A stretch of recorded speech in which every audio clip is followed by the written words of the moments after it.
अरे आज जब नहीं आई तो अब क्या करें? कहो। कहना, लेकिन हम तो कह ही का पाते हैं। विवेक, जब भी कहने जाते हैं कोई ना कोई कह ही देता है, बच्चे हो चुप रहो। मेरे पेट में तो भूख चिल्लाती है, पर मैं चुप हूँ क्योंकि मैं भूख की बात करूँ तो सब कहते हैं पढ़ाई कर खाना खुद आ जाएगा। इन भूखड़ को तो बस खाना चाहिए, लेकिन मैं जब बोलती हूँ, सच कहती हूँ, सवाल उठाती हूँ तो देखे बहुत तेज हो चुकी है लड़की। लेकिन पत्रकार साहिबा, मुझे तो बोलने से भी डर लगता है, कहीं कुछ गलत ना कह दूं, कहीं कोई नाराज ना हो जाए। तो कितना डरपोक है सोहम, पर हम कब तक डरेंगे, कब तक चुप रहेंगे? आजादी का मतलब सिर्फ तिरंगा फहराना नहीं होता है ना?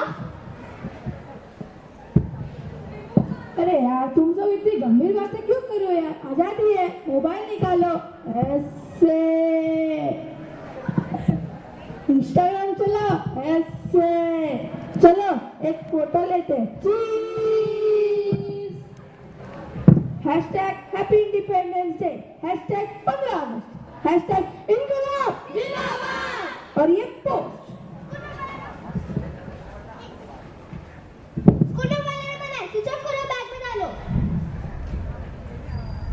आजादी दिखावे से नहीं मापी जाते आयुष। जो बच्चा भूखे पेट होता है उसे इंस्टा का फिल्टर नहीं, उसे खाना चाहिए। REEL रील और REAL रियल में फर्क होता है। चलिए आज हम वो बात करते हैं जो किताबों में नहीं है। आज बात करेंगे उन जंजीरों की जो अंग्रेजों के जाने के बाद भी रह गई है। एक मच्छर, साला एक मच्छर। मैं जा क्रांतिवीर, मेरी माँ कहती है क्या वो सच में आजाद है, जो सुबह 4 बजे उठकर दूसरों के आप बर्तन मांजने जाती है और दूसरों की डांट सुनती है। मैं सोचता हूँ क्या सच में आजाद है? हमारे मोहल्ले में कई बच्चे स्कूल नहीं जाते। पूछो क्यों? क्योंकि उन्हें होटल में काम करना होता है। माँ कहती है रोटी पहले किताब बाद में। मुझे लड़कों से कम न बनाने पर भी कुछ नहीं होता, लेकिन एक बार मैंने लड़के से बहस कर दी तो पूरी कॉलोनी में चर्चा हो गई। बात बात पर मुझे डराया गया। मैंने पापा से पूछा बिजली बिल इतना क्यों आता है, तो उन्होंने कहा पूछो मत बेटा, यहाँ कुछ भी सीधा नहीं होता। पर ये सब तो सिस्टम की बातें है, क्या हम इसे बदल सकते हैं? बदल सकते हैं।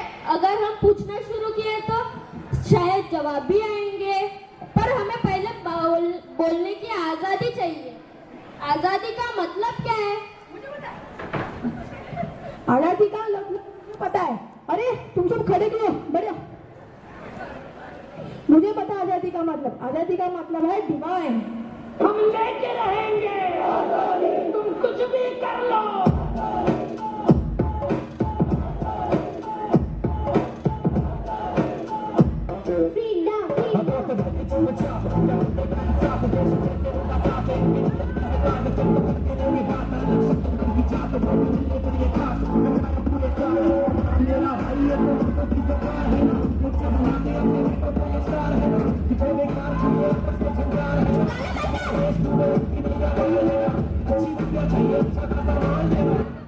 आजादी का मतलब अपनी बात का पाने का अधिकार। भूखे पेट में अपनी बात रखने का साहस। इस भुक्कड़ को तो बस खाने की पड़ी है, लड़की होकर भी सवाल पूछने की हिम्मत, डर के बावजूद सोचने की इजाजत, सही को सही और गलत को गलत कह पाने की शक्ति, अपने फैसले खुद लेने की समझ और सपने देखने की छूट, चाहे वो सपने छोटे हो या बड़े। तो फिर हम क्यों चुप है? क्यों हर बार जब भी कोई बच्चा बोलने की कोशिश करता है तो उसे चुप करा दिया जाता है? क्योंकि शायद बड़ों को डर है कि अगर बच्चे बोलने लगे तो सारी सच्चाई सामने आ जाएंगी। अगर हमें बोलने की आजादी मिली तो मैं शर्मा अंकल को जाके सब बता दूंगा कि उनकी बीवी का चक्कर कॉलोनी के वॉचमैन के साथ चल रहा है। मैं अपनी आंखों से देखा है।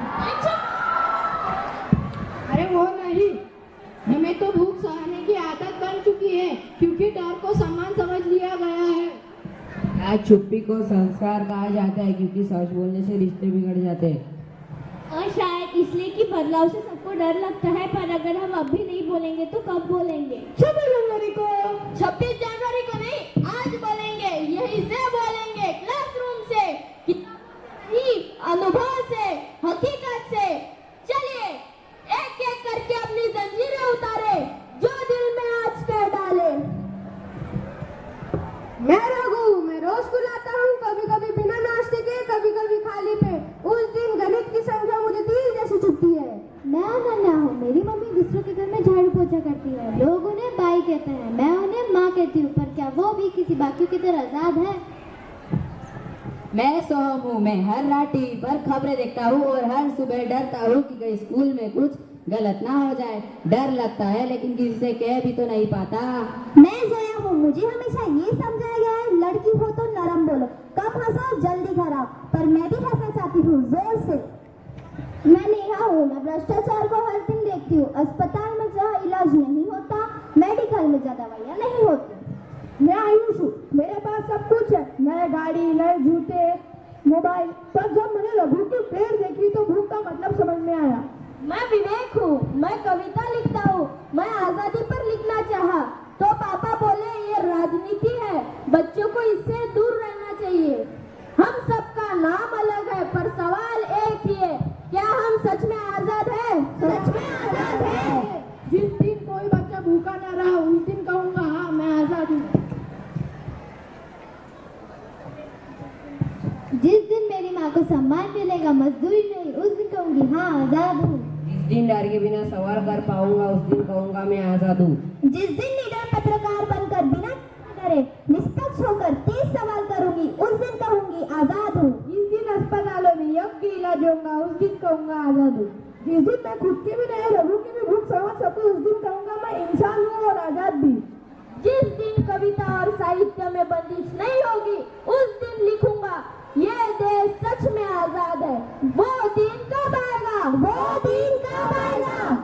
जब हम चुप रहना बंद करेंगे, जब सवाल पूछेंगे, जब एक दूसरे के लिए सोचेंगे, तब आएगा वो दिन। कोई और नहीं लाएगा, हम लाएंगे, हम लाएंगे। और मैं आप सबसे पूछती, आखिरी बार आपने सवाल कब किया था? मोहल्ले के वही कोनों पर टूटी सड़क कब बनेगी? बारिश आते ही जो कट्टे तालाब बन जाते हैं वो कब भरेंगे? हमारे मोहल्ले में चुनाव के वक्त नेता आते हैं, मिठाइयाँ बांटते हैं, हाथ मिलाते हैं, फोटो खिंचवाते हैं, वादे करते हैं, फिर 5 साल के लिए गए। अगर हम वोट डाल सकते तो मैं पूछता आपकी कुर्सी इतनी कीमती है और हमारी जिंदगी इतनी सस्ती क्यों? और अगर जवाब ना देते तो मैं कहती नेताजी हमें मिठाई नहीं जवाब चाहिए। मैं बोलती नेताजी आपने हर घर पानी का वादा किया था, पर हमारे नल से तो हवा आती है, क्या यही आपका वादा पूरा हुआ? मैं पूछता आपने कहा था कि बच्चों के लिए अच्छी पढ़ाई देंगे, लेकिन हमारी स्कूल की छत में से तो बारिश टपकती है, बस किताबें गीली हो जाती है, लेकिन आपका भाषण सूखा क्यों रहता है? मैं पूछता हूँ आप खेल का मैदान बनाएंगे बोले थे, पर हमारे पास तो खेलने के लिए जगह ही नहीं बची। क्यों? बच्चों के सपनों को अपने कार के डिक्की में रखा है। और मैं पूछती नेताजी आपने कहा था अस्पताल सुधारेंगे, लेकिन हमारे मोहल्ले में बीमार आदमी को अभी 10 किलोमीटर दूर जाना पड़ता है, क्या आपका भी इलाज ऐसे ही होता है? मैं पूछता नेताजी आपका चेहरा तो हर गली के पोस्टर में दिखाई देता है, पर आपको जनता का चेहरा सिर्फ चुनाव के वक्त ही याद आता है। सवाल पूछो, सवाल पूछो, सवाल पूछो। बोल के लब आजाद है तेरे, जो बाप तक के ही है।